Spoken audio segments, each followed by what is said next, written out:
집에서 가정 예배를 드리는 분들은 에스겔서는 보면 안 됩니다. 왜냐하면 너무너무 심각한 말이 많아가지고요. 제가 18년째 설교를 하고 있는데 했던 본문은 안 한다. 웬 고집인지 그 고집으로 가다 보니까 안 했던 본문을 찾다 보니 해야만 되는 본문들이 있어요. 몇 개 안 남았는데 참 걱정이 많습니다. 가면 갈수록 이제 해야 될 설교가 점점 줄어드는 것 같아요. 오늘 이 설교의 제목을 여호와의 칼의 노래라고 표현을 합니다. 하나님이 칼의 노래를 부르라는 거죠. 참 이게 심각한 표현이죠. 하나님이 얼마나 자기 백성들을 싫어했으면 다 죽이고 다 잡혀가게 하고 다 끝내버려 이렇게 노래를 부르게 하셨다는 겁니다. 마치 네로가 로마 시내에 불질러 놓고 검은 거 치면서 노래 불렀던 것처럼 마치 하나님이 그러신 것 같아요. 그런데 이 칼의 노래라는 건 역설적 화법입니다. 사실은 이 저주와 심판에 대한 얘기를 하고 있지만 이 속에 더 큰 하나님의 마음을 표현하고 있다는 겁니다. 하나님의 백성들은요, 아무리 저주를 받고 싶어도 저주를 받을 수 없어요. 왜냐하면 하나님의 은혜 속에 축복 속에 있기 때문에. 그런데도 모두가 칼에 죽고 모두 전쟁으로 멸망하고, 이건 왜 이런 일이 일어나냐면 하나님의 경고, 하나님의 주의를 철저하게 무시했다라는 거예요. 철저하게 무시합니다. 그러면 하나님의 이 은혜가 떠나게 됐던 결정적인 이유가 뭐냐? 오늘 말씀의 2절을 보면 인자의 너는 얼굴을 예루살렘으로 향하며 성소를 향하여 소리내어 이스라엘 땅에게 예언하라. 그러니까 예루살렘으로 향하며 성소를 향하는, 사실은 예루살렘과 성소의 문제 때문에 그렇다는 거예요. 특히 성전의 문제라는 거예요. 성전에는 하나님의 말씀이 살아 역사하지 않으면 우리는 저주의 삶을 살아갈 수밖에 없다는 거예요. 여러분, 이 성전은요, 바른 하나님의 말씀이 외쳐져야 되고요, 바른 예배가 드려져야 되고요, 우리가 눈물 뿌리면서 하나님 앞에 기도하는 살아있는 기도가 되지 않으면 성전의 펑션은 다 죽어버린다는 거예요. 그래서 이 교회의 가장 중요한 것은요, 우리가 교제하는 것도 중요하고 다 중요하지만 교회에서 은혜가 사라지면 그 교회는 끝. 존재할 이유가 없어요. 목사는 끝까지 이거 지키는 거예요. 우리 교회에 은혜가 있는가 없는가. 은혜 떠나면 그 교회는 끝입니다. 그런데 은혜가 떠나고 난 뒤에 어떤 일이 일어나는지를 3절부터 얘기합니다. 이스라엘 땅에게 이르기를 여호와의 말씀에 내가 너를 대적하여 내 칼을 칼집에서 빼어 의인과 악인을 내게서 끊을 것이다. 잘 보시면 하나님이 칼을 한번 뽑으면요, 의인이든 악인이든 다 치신다는 거예요. 우리는 이 사람은 의로우니까 하나님이 구해주시겠지 천만에요. 은혜 떠나면 다 죽는 거예요. 마치 뭐와 같으냐면 산에 불이 났는데 보통 때는요, 비도 오고 그러면 이 마른 나무는 타지만 푸른 나무는 타지 않아요. 근데 너무 건기가 심하고 전혀 비도 안 내리면요, 푸른 나무, 마른 나무 상관없이 다 타는 거예요. 여러분, 제가 왜 이렇게 은혜를 여러분에게 얘기하는지를 여러분 아셔야 됩니다. 은혜가 떠나면 교회는 끝나요. 아무리 다른 거 잘해도 교회는 은혜가 없으면 그걸로 끝. 굉장히 중요한 얘기예요. 하나님의 은혜가 말라버리면요, 어떤 일이 일어나냐면 쉽게 짜증나고요, 쉽게 상처받고요, 쉽게 어려움을 참지 못하는 일들이 일어납니다. 근데 은혜가 있으면 못 참을 것도 참아요. 은혜가 있으면 감사 안 할 자리에서도 감사가 일어나요. 왜? 하나님의 은혜가 있기 때문에. 그래서 우리가 계속해서 간구해야 될 게 뭐냐면 하나님 담비와 같은 은혜를 우리에게 부어주옵소서. 은혜가 없으면 우리는 살아갈 수 없습니다. 하나님 그 은혜, 우리의 가슴 절절한 기도가 다시 한번 살아나게 하여 주옵소서. 저는 그런 역사가 우리 가운데 있기를 주님의 이름으로 축원합니다. 그래서 8절부터 17절까지는 시입니다. 시. 그런데 이 성경에 나오는 시는 전부 노래입니다. 그러니까 하나님이 노래를 만드셔서 에스겔에게 너 이 노래 불러, 백성들로 하여금 이 노래 같이 불러, 그렇게 만드신 노래입니다. 노래를 우리 성경보다 더 리얼하게 표현한 것이 메시지 성경에 나오는 표현인 것 같아서 그 부분으로 한번 제가 읽어보겠습니다. 칼이다, 칼, 날카롭게 번쩍이는 칼, 사륙을 위해 나를 세우고 번갯빛이 나도록 광을 냈다. 나의 자녀여, 너는 나무 막대기 우상을 숭배하면서 유다의 호를 멸시했다. 그 칼 쥐고 휘두르라고 광을 낸 칼이다. 살인자에게 주어 휘두르게 하려고 갈고 닦은 칼이다. 사람의 아들아, 비명을 지르며 통곡하여라. 그 칼이 내 백성을 친다. 이스라엘의 제후들과 나의 백성이 그 칼에 맞는다. 가슴을 쥐어 뜯어라. 머리칼을 잡아 뜯어라. 막 어떤 느낌이 오시지 않습니까? 근데 하나님이 이 노래를 만들어서 이 노래를 부르라는 거예요. 노래를 부르라는 건 자꾸 불러서 내 속에 내면화시키라는 거예요. 뼛속까지 장기까지 들어가도록 계속 노래 부르라는 거예요. 저는 좀 안 좋은 버릇이 있는데 어떤 좋은 노래 하나 딱 들으면 그 노래를 수십 분, 수백 분 들어요. 그래서 옆에 집사람이 차 타고 가면 미치려고 그래요. 똑같은 노래 계속 들어요. 언제까지 듣냐? 질려서 다시는 안 들을 때까지. 이상한 성격이죠. 근데 하나님이 노래를 지었는데 한 번 부르는 게 아니라 계속 불러서 뼛속까지 들어가도록 이 노래 만들어라. 이 노래 불러라. 여러분 성경에 보면 하나님이 기쁨으로 노래하는 부분이 나옵니다. 스바냐서 3장 17절에 보면 너의 하나님 여호와가 너의 가운데 계시니 그는 구원을 베푸실 전능자이시라. 그가 너로 말미암아 기쁨을 이기지 못하시며 너를 잠잠히 사랑하시며 너로 말미암아 즐거이 부르며 기뻐하시리라. God joyfully sings.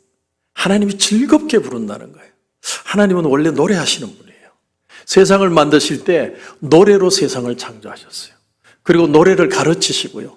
본인도 부르시고 욥기 38장에 보면 천사들이 하나님과 같이 찬양을 해요. 그래서 끊임없이 지금 이 순간에도 우리의 마음에 노래를 주시는 분이 하나님이라는 거예요. 이런 하나님의 이 시적, 아름다운 미적 의식을 신미성을 가졌다고 표현해요. 하나님은 미적 감각을 가지신 분이에요. 그런 하나님이 지금 에스겔에게 노래를 불러라. 그런데 심판의 노래를 불러라. 이 말이 무슨 말이냐면 하나님의 가슴 절절한 그 마음을 느끼라는 거예요. 하나님 지금 어떤 느낌인지 어떤 마음인지 정말 뼛속까지 내장까지 들어가는 하나님의 노래가 뭔지를 너희들 같이 부르면서 느끼라는 겁니다. 지난주에 제가 책을 한 권 읽었습니다. 어둠 속을 걷는 법이라는 책인데 바바라 브라운 테일러, 이분은 이 영미권에서 가장 세계에 영향을 미친 설교자 12인 중에 한 명입니다. 여자분인데 여자 중에는 최고로 설교 잘하는 분이에요. 저도 그분 설교 듣고 깜짝 놀랐는데 기가 막히게 잘하는 분이에요. 이분은 원래 성공의 신부입니다. 그리고 대학 교수도 하고요. 그리고 설교를 얼마나 잘했는지 300명 들어가는 본당인데 너무 매주 너무 미어터져서 설교 그만둬 버렸습니다. 그런데 그분이 책을 지었어요. 어둠 속을 걷는 법.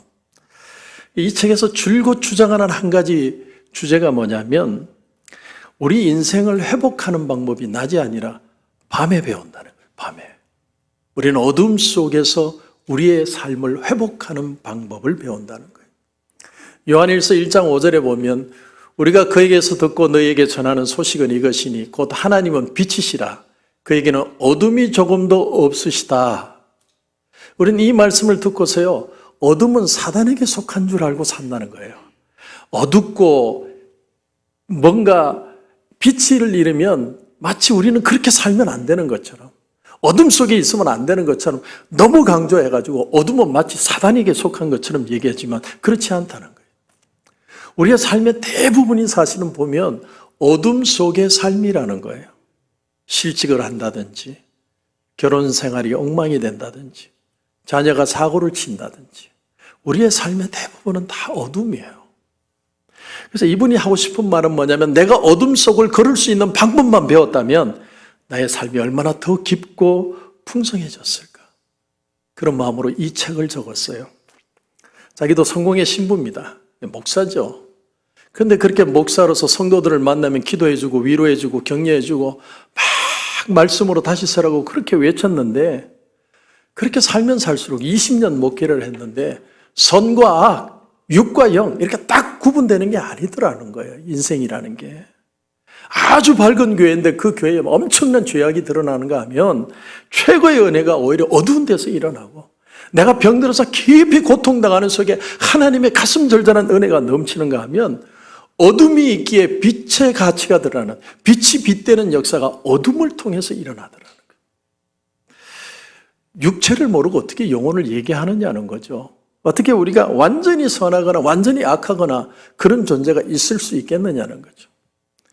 우리가 이 어둠을 바라보는 시각이 달라져야 진짜 크리스찬의 삶을 살아갈 수 있다는 거예요. 내가 중년의 나이가 넘어가지고 옛날에는 꿈도 많았는데 삶에 짓눌려서 지쳐서 하나님의 꿈, 하나님 내게 주신 비전 다 잊어버린 분도 있고 정말 열심히 뭔가를 하나님 앞에 계속 두들겼는데 하나님이 끝끝내 문을 안 열어주는 그런 절망을 느낀 사람도 있고요. 내가 하나님 앞에 떡 달라고 그렇게 기도했는데 하나님 돌 주시는 경험을 하는 사람도 있고요. 한때는 내 인생 전부라고 생각하고 일에 열심히 하고 올인했는데 이제는 덧없고 가치 없고 의미 없고 그런 마음을 느끼는 사람들이 얼마나 많느냐는 거예요. 그래서 우리의 인생의 진짜 의미는 어두움 속에서 다시 느끼는 것이다. 그래서 이분이 주문하는 어둠 속을 걷는 법 3가지가 있어요. 첫 번째는 만사를 내가 다 통제하려는 욕심부터 내려놓는, 내가 다 컨트롤할 수 있다는 생각을 내려놓는 것부터 시작하는 거예요. 두 번째는 뭐냐면 엄두가 나지 않는 일이라 할지라도 부딪혀보라는 거예요. 갑자기 큰일이 일어나 막 호들갑을 들고 어쩔 줄 몰라고 그러지 말고 걸어가 보라는 거예요. 걸어가 보라는 거예요. 어둠 속에도 하나님이 있다는 거예요. 세 번째는 당신이 알아야 할 것을 가르쳐달라고 어둠에 부탁하라는 거예요. 어둠 속에서 하나님 앞에 기도하는 거예요. 한 가지 반가운 소식이 뭐냐면 그런 칠흑 같은 어둠이 있고 절망과 좌절과 아무런 빛도 없는 것처럼 보이는 그 순간에도 하나님은 여전히 내 손을 잡고 걸어가고 계시다는 거예요. 그걸 믿을 수만 있다면 우리는 끝까지 갈 수 있다는 거예요. 이것이 이분이 어둠 속을 걸으라는 진짜 이유입니다. 때로는 우리가 비명도 지르고 막 절망도 하고 일부 예배 끝나고 나니까 어떤 분이 와서 기도를 받으시더라고요. 목사님 기도해달라고. 너무너무 두렵다고. 간절히 기도해드렸어요. 우리의 그 깊은 고통, 고난마저도 시가 되고 노래되는 역사가 영원한 하나님과 연결만 될 수 있다면 우리의 저 깊은 곳에서 살아있는 노래를 우리는 하나님 앞에 드릴 수 있다는 사실이에요. 페니 크로스비가 장님이었죠. 장님이었기 때문에, 세상이 보이지 않기 때문에, 어둠이었기 때문에 얼마나 가슴 깊은 찬송가를 많이 만들어냈습니까? 어둠은 인간을 죽이는 게 아니라 그 어둠 속에서 하나님을 더 깊이 만나는 영혼 깊은 찬양을 부를 수 있게 만들어주신다는 거예요. 오늘 에스겔서를 통해서도 칼의 노래고 심판의 노래고 저주의 예언 같지만 그러나 하나님이 이 노래를 부르라는 거예요. 우리가 여기서 하나 깨닫는 게 뭐냐면 우리도 이 시대를 향한 예언자라는 거예요. 여러분, 우리는 막 우리의 마음을 숨기고 막 이 세상에 일들 일어나는 게 어쩔 줄 몰라고 그렇게 살면 안 된다는 거죠. 우리도 우리의 마음에 부담을 가지고 하나님의 노래를 부를 수 있는 인생이 되어야 된다는 거예요. 여러분, 이 시대를 가만히 보면요, 악한 자들이 마음대로 커밍아웃해요. 악한 자들이 자기를 오픈하면서도 하나도 부끄러워 안 해. 오히려 의인들이 다 숨었어요. 정말 진실하게 사는 사람들은 다 어디로 가버리고 악한 사람들, 마음에 철판 깔은 사람들, 그런 사람들이 아주 버젓이 잘났다고 얘기하는 시대를 살아가요. 하나님이 우리에게 얘기하시는 거예요. 정말 이 어둠밖에 없는 이 세상 속을 살면서도 너는 진실되게 하나님의 노래를 부를 줄 알아야 된다. 그게 믿는 자들에게 도전하는 하나님의 음성입니다. 에스겔서 21장은 계속해서 들려지는 하나님의 예언이에요. 너희들 이렇게 살면 망해. 세상을 향해서 외치지 않으면 안 돼. 우리가 정말 하나님 앞에 돌아오지 않으면 이 세상은 희망이 없어. 끊임없이 외쳐야만 우리의 삶의 가치를 느낄 수 있다. 하나님 우리에게 주시는 오늘 말씀의 도전이에요. 오늘 말씀의 2절을 보면 이렇게 되어 있습니다. 성소를 향하여 소리내어. 소리낸다는 단어가 히브리어 원어로 보면 부글부글 끓는다 이런 뜻이에요. 여러분, 하나님의 말씀이요, 내게 부딪히면요 속이 부글부글 끓어올라요. 정말 살아있는 마음이 내 가슴에 막 들려오기 시작하면요 막 뭔가 모르게 내 가슴에 막 밀려오는 게 느껴지는 거예요. 그게 하나님의 말씀이라는 거예요. 예레미야 선지자가 아무리 주의 말씀을 외쳐도 한 명도 귀전으로 안 들었어요. 여호야김 왕 11년, 또 마지막 왕이 했던 시드기야 왕 11년, 22년 동안 외쳤는데 이 두 왕이요, 죽어도 말 안 들어요. 한마디도 안 들어요. 그래서 예레미야가 마지막에 어떻게 한 줄 아세요? 안 한다, 나 이제 말 안 전해. 말씀 안 전해. 포기해버렸어요. 그런데요, 하나님이 아무 말씀이 없어요. 아무 말도 대답 안 해요. 근데 예레미야서 20장 9절에 보니까 내가 다시는 여호와를 선포하지 아니하며 그의 이름으로 말하지 아니하리라 하면, 그러니까 내가 안 한다고 막 외칠 때 하나님이 아무 말 안 했다는 거죠. 그런데 나의 마음이 불붙는 것 같아서 골수에 사무치니 답답하여 견딜 수 없나이다. 말씀을 안 전했더니 막 가슴에 불을 견딜 수 없어요. 그래서 나가 또 전하는 거예요. 그럼 또 두들겨 맞고 감옥에 갇히고 풀려나고 안 해. 그러다가 또 가슴이 불붙어서 또 나가서 복음 전하고 두들겨 맞고 어쩔 수 없는 거예요. 가슴이 뜨거우니까. 여러분, 엠마오로 가던 두 제자가요, 예수님을 만났을 때 이런 고백을 합니다. 우리에게 성경을 풀어주실 때 우리 속에서 마음이 뜨겁지 아니하더냐. 하나님의 말씀이 정말 부딪히면요, 가슴이 뜨거워지기 시작해요. 막 진짜 살아있는 말씀은요, 막 가슴을 쪼개요. 내가 그냥 견디지 못하게 만드는 게 하나님의 말씀이라는 거예요. 말씀을 품으면 역사가 일어나고, 말씀 없이 불 없이 살면 아프고 상처나고 다 깨지는 거예요. 그래서 교회는요, 말씀이 살아있어야 돼요. 여러분, 저를 위해서 기도할 때요, 목사님이 살아있는 말씀 전할 수 있도록 하나님 붙들어 달라고 기도하셔야 돼요. 내가 못해. 하나님이 도와주셔야 돼요. 여러분, 기도하셔야 돼요. 하나님, 불을 내려주옵소서. 성령의 불같은 역사가 우리 마음에 일어나게 하셔서 가슴이 다시 한번 뜨거워지게 하옵소서. 그게 없으면 교회 아니에요. 그 교회는 필요 없어요. 어느 부모가 인터뷰를 했는데 이런 질문을 받았어요. 자녀를 누구를 제일 사랑합니까? 그랬더니 그 엄마가 하는 말이, 저는 아플 때는 아픈 자식 제일 사랑하고 자식이 못났으면 못난 자식 제일 사랑한다고 그렇게 표현을 했어요. 여러분, 이게 부모의 마음 아닌가요? 아이가 병들면 그 아이가 병이 나을 때까지 그 아이 사랑하고요, 그 아이가 다치면 그 다친 환부가 다 깨끗해질 때까지 그 아이 하나만 사랑하고요, 아이가 시험에 낙방하면 다시 시험 칠 때까지 그 아이 하나만 사랑하는 게, 그게 부모의 마음이에요. 하나님은 하물며 그런 마음을 안 가지셨겠느냐. 자기 아들 예수를 이 땅에 보내셔 죽이시기까지 우리를 사랑하신 하나님인데 그 하나님이 우리를 사랑하지 않겠느냐는 거예요.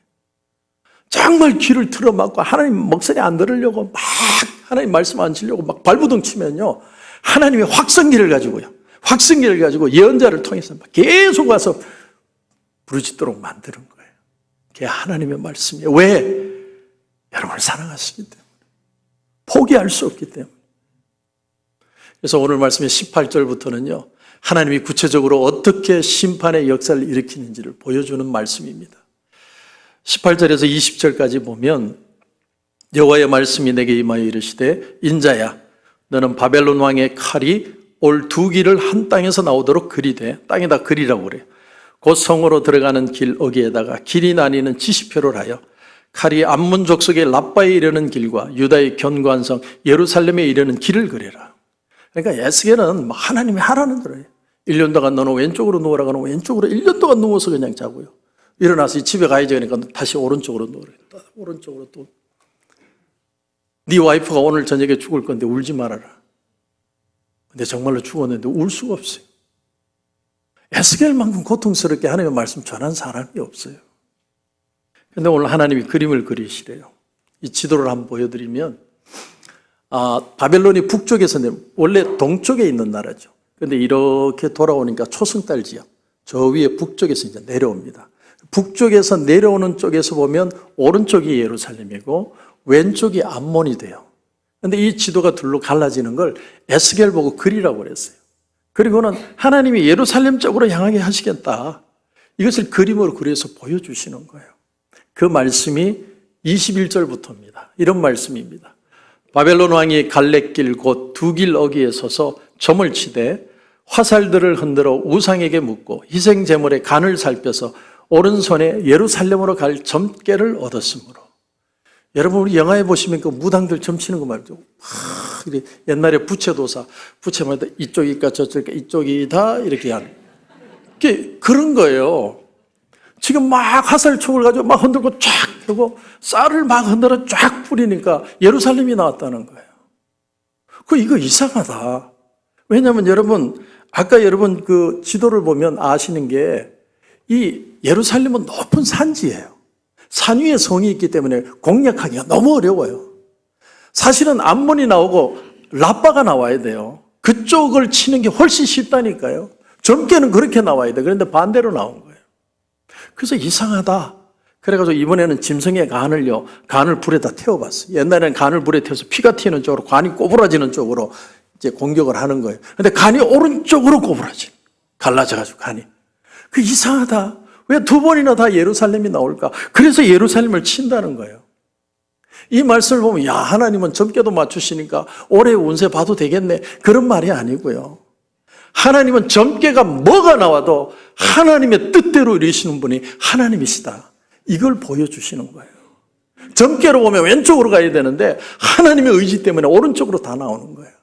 하나님이 한번 뜻을 세우시면 하나님의 뜻은 반드시 이루어진다. 바바라 브라운 테일러의 어둠 속을 걷는 법, 그 책 후반부에 보면 출애굽기 20장에 이스라엘 백성들이 하나님을 보여달라는 거예요. 야, 하나님 한번 보여주십시오. 하나님이 진짜로 나타났어요. 시내산의 빽빽한 구름 가운데 하나님이 나타나는데요. 막 우레와 번개와 막 나팔소리와 연기와 난리 온 세상이 다 무너질 것처럼 시끄러우니까 이스라엘 백성들이 어떻게 하냐면 다시는 하나님 소리 듣기 싫다고 보기 싫다고 모세 당신이 우리한테 얘기하라고. 근데 거기 아주 중요한 말씀이 하나가 나와요. 출애굽기 20장 21절에 보면 백성은 멀리 서 있고 모세는 하나님이 계신 흑암으로 가까이 가니라 이렇게 표현했습니다. 이 흑암이라는 단어가 아라펠이라는 단어인데 이 단어는 하나님과만 쓰이는 단어예요. 하나님과 쓰이는 단어. 이 단어가 어디에 나오느냐면 아브라함이 조카 롯을 구하기 위해서 318명의 자기 집에 길리온 자를 데리고 동방연합군을 치고 내려왔을 때 마음에 덜덜덜덜 떨어요. 저 사람들이 다시 공격할까 봐. 근데 그 밤이 아라펠이에요. 하나님이 그에게 다가오세요. 그런가 하면 야곱이 자기 식구와 짐승 다 보내고 나서 야복강에 혼자 있을 때 그 밤이 아라펠이에요. 하나님이 오셔서 그와 씨름하십니다. 예수님이 겟세마네 동산에서 땀방울이 핏방울에 들어 간절히 기도하는 그 밤이 아라펠입니다. 그래서 이 갑바도기에 수사했던 그레고리우스가 아주 유명한 말을 남겼어요. 참 이 말을 책을 읽으면서 또 씹고 또 곱씹었습니다. 이런 말입니다. 모세의 환상은 빛과 함께 시작되었다. 이후에 하나님은 구름 속에서 그에게 말씀하셨다. 그러나 모세가 더 온전해지자 어둠에 계신 하나님이 보였다. 낮과 어둠이 하나님의 세계는 낮이고 밤은 마귀의 세계가 아니라 낮과 밤이 어우러져야 진정한 세계, 신비한 하나님의 세계를 경험한다는 거예요. 이사야 45장 7절에 보면 나는 빛도 짓고 어둠도 창조하며 나는 평안도 짓고 환난도 창조하나니 나는 여호와라 이 모든 일들을 행하는 자니라 하였노라. 여러분 어둠이 마귀에게 속한 게 아니라 하나님이 어둠을 창조하셨대요. 사람이 살다 보면 햇빛도 맞지만 비도 맞고요. 걱정하기도 하지만 기뻐하기도 하고요. 한계를 인정하기도 하고 한계를 초월해 가기도 하고 내려가는가 하면 올라가는 게 인생이라는 거예요. 그래서 어둠 속을 걷는다는 건 허망한 시간이 아니라 진짜로 하나님의 마음을 알게 되고 진짜로 하나님을 믿는 믿음의 기술을 배우는 시간이 어둠의 시간이에요. 요나는 고레배 속에서 사흘 동안 있으면서 하나님을 경험해요. 예수님도 무덤 속에서 부활하시기 전에 그 깊은 어둠에서 하나님을 경험합니다. 바울은 다메섹 도상에서 눈이 멀었을 때 3일 동안 깊은 어둠에서 예수 그리스도를 경험합니다. 여러분 어둠은요 그냥 어둠이 아니라 빛을 향한 어둠이에요. 빛이 빛되게 하는 역사가 어둠 속에서 일어난다는 겁니다. 어둠을 원하는 사람 아무도 없어요. 어둠은 그냥 다가오는 겁니다. 오늘 본문에 여호와의 칼의 노래라는 거 어둠이죠. 우리가 어두우면 뭘 느끼냐면 하나님의 부재하심을 느껴요. 하나님이 어딨냐? 나를 이렇게 고통 가운데 둘 수 있냐? 근데 그 어둠 속에 하나님은 더 세밀한 음성으로 저와 여러분에게 다가오신다는 거예요. 하나님은 어둠을 창조하신 분이에요. 영혼의 어두운 밤은 믿음으로 씨름하는 시간이고 하나님이 하나님 되시는 시간이에요. 그래서 16세기에는 믿는다는 단어가 어떤 단어의 미닝을 가졌냐면 마음을 준다, 마음을 둔다 이런 뜻이었대요. 근데 그게 19세기에 넘어오면서 자꾸 세속화되면서 그냥 막 자기가 가진 신념이 믿음이라고 생각하는 시대가 됐지만 마음을 주는 게 믿음이에요. 그래서 이 테일러 여사가 정말 실제적으로 우리가 어둠 속에서 걸어가는 방법을 가르쳐줘요. 당신이 지금 어둠 가운데 있다고 여겨진다면 가장 좋은 방법은 끊임없이 두려움 가운데 있는 누군가의 친구가 되어주라. 절망에 빠져서 허우적거리고 있다면 가장 좋은 방법은 절망이 일상인 공동체를 찾아가라. 슬픔의 무게를 감당하기 힘들다면 가장 좋은 방법이 당신이 아는 가장 슬픈 아이를 앉혀놓고 이렇게 말해라. 나 시간 많아. 네가 하고 싶은 얘기 다 해봐. 고통이 오면 무조건 고통이 없어질 때까지 기도하는 게 아니라 그 고통의 마음으로 그 고통을 공유하고 위로할 수 있는 자를 찾으라는 거예요. 이게 하나님 아버지의 마음이에요. 에스겔의 칼의 노래는 그렇게 해서 만들어진 예언이라는 겁니다.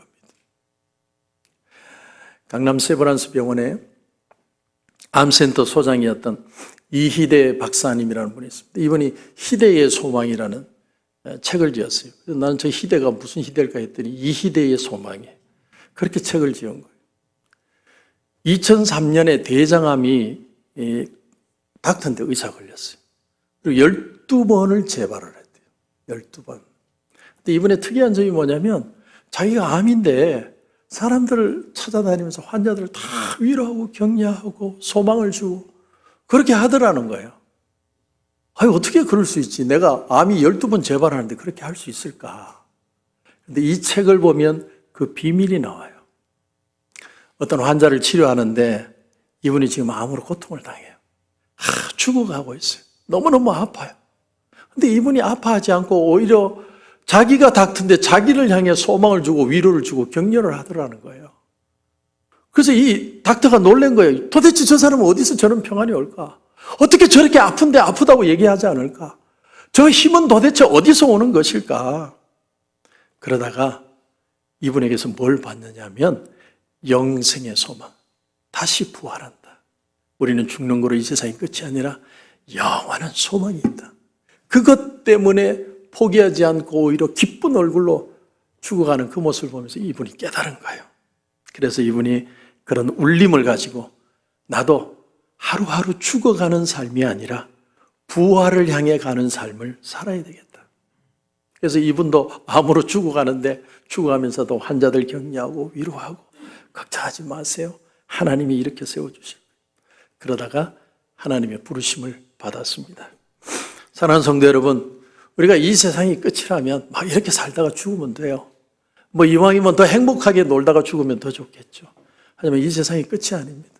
하나님은 낮도 만드셨지만 밤도 만드셨다는 사실.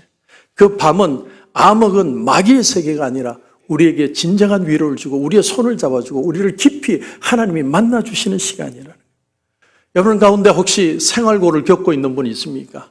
자녀 때문에 너무 마음 아파하고 있는 분들이 있습니까? 교우 간에 가족 간에 막 서로 아픔하고 상처 때문에 막 그냥 고통스러운 그런 사람이 있습니까? 여러분 분명히 아십시오. 밤을 지나가는 시간이에요. 이 밤은 그것을 고통스러워하는 게 아니라 그 밤 속에 하나님을 하나님으로 만나는 시간이에요. 빛과 어둠을 다 창조하신 하나님을 만나서 새로운 힘을 얻고 믿음으로 일어서는 시간이 바로 이 시간이라는 사실입니다. 여러분의 마음속에 저의 마음속에 이 어둠 속에 하나님의 마음을 더 깊이 알아서 이 세상을 예언자적 마음, 하나님이 주시는 부담으로 하나님의 은혜로 승리하시는 저와 여러분이 되시길 주님의 이름으로 축원합니다.